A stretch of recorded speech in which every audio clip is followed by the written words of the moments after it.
scared. Do you want chocolate? Want my chocolate? Is it? Give me my chocolate. Oh. Oh no.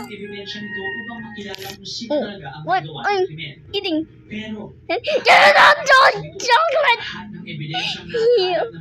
You are so funny. Funny. Okay. Matapos ang ilang linggo, nakakuha Chocolate, ng mga please. impormasyon na pwede makapagturo sa kanila sa salamin.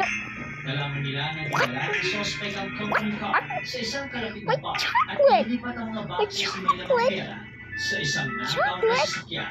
Subalit, heto lang ang napagalaman ng mga otoridad.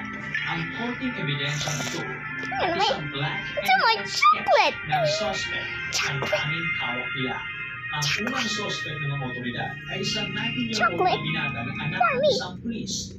Pero bago pa naman ang investigation nila sa binata, namatay ito dahil sa potassium cyanide poisoning. Ayon sa mga balita, suicide ang naganap na pagkamatay ng binata at nakasaad sa official record na talagang inosente siya dahil hindi natagpuan ang pera sa kanyang bahay nung namatay siya.